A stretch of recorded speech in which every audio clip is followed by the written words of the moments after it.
কোচবিহারের পুরনো মুখের ওপরই ভরসা রাখেন তৃণমূল কংগ্রেস সুপ্রিমো মমতা বন্দ্যোপাধ্যায়। কোচবিহার জেলার কোঅর্ডিনেটরের দায়িত্ব পেলেন প্রাক্তন মন্ত্রী তথা কোচবিহার পৌরসভার পৌরপ্রধান রবীন্দ্রনাথ ঘোষ, প্রাক্তন সাংসদ তথা উত্তরবঙ্গ রাষ্ট্রীয় পরিবহন সংস্থার চেয়ারম্যান পার্থপ্রতিম রায় এবং সাংসদ জগদীশ চন্দ্র বর্মা বসুনিয়া। বিগত কিছুদিন থেকেই কোচবিহার জেলা তৃণমূল কংগ্রেসের অন্দরে গোষ্ঠী কোন্দল দেখা যাচ্ছিল। তৃণমূল কংগ্রেসের কিষাণ এবং ক্ষেতমজুর ইউনিয়নের সভাপতি খোকন মিয়া অভিযোগ তুলেছিলেন যে দলে পুরনোদের ব্রাত্য করে রাখা হয়েছে। পাশাপাশি তিনি দলের অন্দরে সবকিছু জানিয়ে মুখ্যমন্ত্রীকে চিঠি লিখবেন বলেও জানিয়েছিলেন। সুপ্রিমো মমতা বন্দ্যোপাধ্যায় কোচবিহার সফরে এসে সকলকে একসঙ্গে কাজ করার বার্তা দিয়েছিলেন। আর তারপরেই সোমবার দলে পুরনো মুখদের দায়িত্ব দেওয়ার যথারীতি খুশি তারা। রবীন্দ্রনাথ ঘোষ দায়িত্ব পেয়েছেন কোচবিহার উত্তর নাটাবাড়ি এবং তুফানগঞ্জ বিধানসভায়। মেখলিগঞ্জ, মাথাভাঙ্গা, শীতলকুচি বিধানসভার দায়িত্ব পেয়েছেন পার্থপ্রতিম রায়। পাশাপাশি জগদীশ চন্দ্র বর্মা বসুনিয়া দায়িত্ব পেয়েছেন দিনহাটা, সিতাই এবং কোচবিহার দক্ষিণ বিধানসভার। মুখ্যমন্ত্রীকে কৃতজ্ঞতা জানিয়ে মঙ্গলবার রবীন্দ্রনাথ ঘোষ জানিয়েছেন, 3টে বিধানসভার সিটই তিনি জিতে মমতা বন্দ্যোপাধ্যায়কে উপহার দিতে চান। 2016 সালে তিনি যখন কোচবিহার জেলায় দলের সভাপতি ছিলেন তখন 9টি সিটের মধ্যে 8টি সিটই জিতেছিলেন, কিন্তু একটি সিট জিততে পারেননি। যে কষ্ট তার মনে রয়ে গিয়েছে তাই বলে দুঃখ প্রকাশ করেন তিনি। তাই এবছর সবাই মিলে সবকটি আসন মমতা বন্দ্যোপাধ্যায়ের হাতে তুলে দেওয়ার ইচ্ছে প্রকাশ করেছেন তিনি।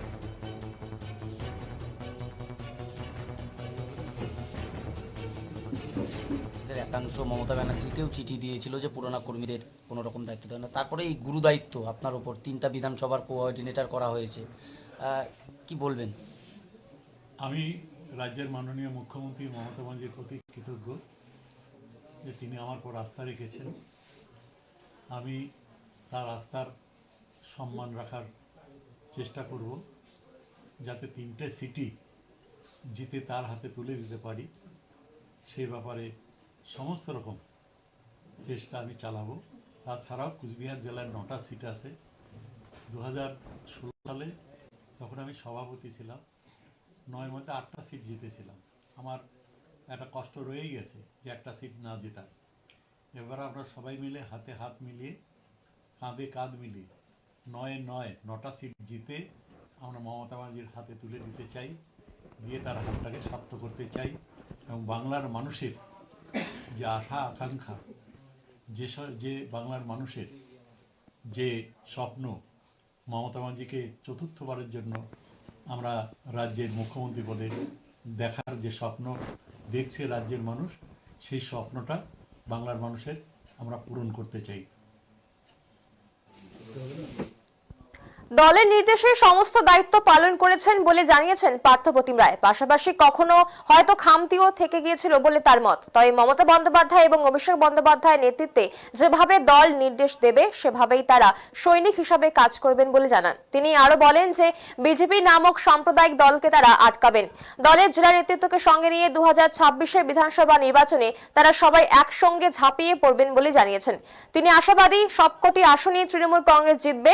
তবে মুখ্যমন্ত্রীকে পাঠানো চিঠির ব্যাপারে তাকে জিজ্ঞেস করা হলে তিনি বলেন যে ব্যাপারে নতুন পুরনোর কোনো ব্যাপার নেই, সবাই মিলেই পরবর্তী নির্বাচনে একসঙ্গে কাজ করবে।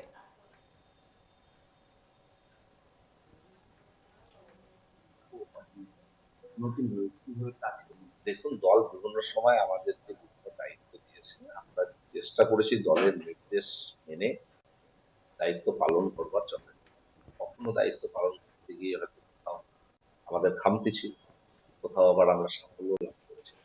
সব মিলিয়ে দলের একজন বোনাফাইড কর্মী হিসেবে আমরা মমতা বন্দ্যোপাধ্যায়ের সৈনিক হিসেবে অধিনায়ক অভিষেক বন্দ্যোপাধ্যায়ের সেনাপতিত্বে আমরা দল করছি। আগামী দিনেও দলকে সুসংঘবদ্ধ এবং বিজেপি নামক এই যারা সাম্প্রদায়িক দলটিকে রাজনৈতিকভাবে নিঃশেষ করার জন্য আমরা সর্বতোভাবে প্রচেষ্টা জারি রাখব এবং নেতৃত্ব যার দায়িত্ব দিয়েছে আমরা তাকে শিরোধার্য করে আমাদের কাজ চালিয়ে যাব।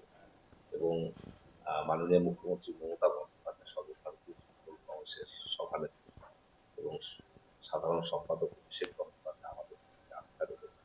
আমরা কৃতজ্ঞতা জানাই।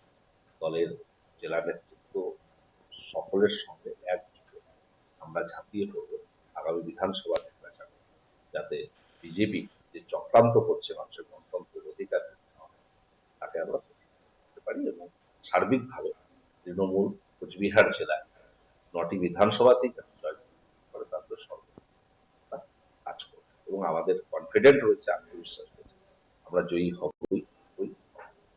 মাঝখানে যে অভিযোগ উঠছে যে পুরনো নেতৃত্বের কোণঠাসা করে দেওয়ার চেষ্টা, এই মর্মে মুখ্যমন্ত্রী চিঠি করা হয়েছে কোচবিহার জেলার পুরনো নেতৃত্বের পক্ষে।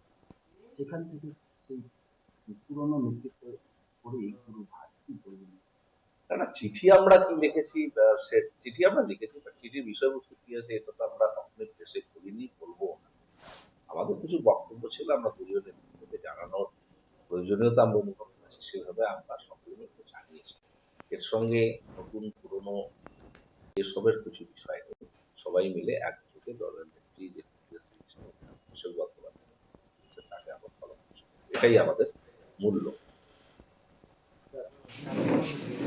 পুরনো কর্মীদের মূল্যায়ন হয়েছে বলে মত খোকন মিয়ার। তিনি জানিয়েছেন, রবীন্দ্রনাথ ঘোষ উত্তরবঙ্গে তৃণমূল কংগ্রেসের একজন প্রতিষ্ঠাতা। 22 বছর জেলা সভাপতি থাকার পাশাপাশি রাজ্যের মন্ত্রীও ছিলেন তিনি। খোকন মিয়ার মতে, রবীন্দ্রনাথ ঘোষ দক্ষ রাজনৈতিকবিদের পাশাপাশি একজন দক্ষ প্রশাসকও। পাশাপাশি পার্থপ্রতিম রায়ও সভাপতি ছিলেন, বিধায়ক ছিলেন। তাই তাদের নেতৃত্বে মমতা বন্দ্যোপাধ্যায়ের হাতে সবকটি আসনই উপহার দিতে পারবেন বলে জানিয়েছেন তিনি।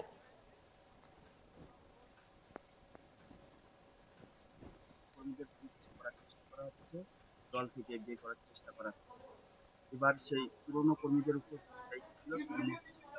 কি বলবেন? পুরনো কর্মীদের মূল্যায়ন হয়েছে। রবীন্দ্রনাথ ঘোষ কুচবিহার জেলার উত্তরবঙ্গের তৃণমূল কংগ্রেসের একজন প্রতিষ্ঠাতা।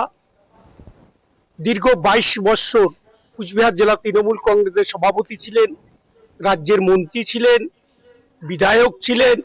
রবীন্দ্রনাথ ঘোষ দক্ষ একজন প্রশাসক এবং দক্ষ একজন রাজনৈতিক ব্যক্তিত্ব।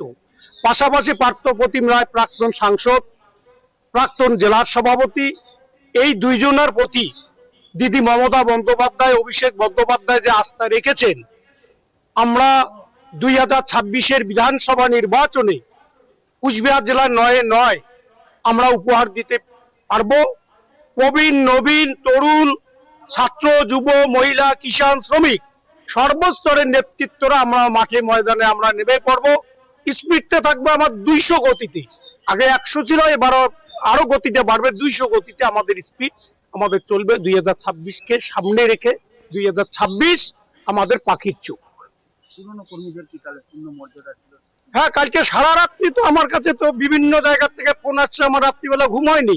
পুরনো কর্মীরা যেভাবে ফোন করতে শুরু করেছে, দিদি এটা মূল্যায়ন করতে পেরেছে, আমাদের নেতা অভিষেক বন্দ্যোপাধ্যায় মূল্যায়ন করতে পেরেছে। আমি ধন্যবাদ জানাই, অন্তরের অন্তরাল থেকে শতকোটি প্রণাম জানাই জননেত্রী মমতা বন্দ্যোপাধ্যায়।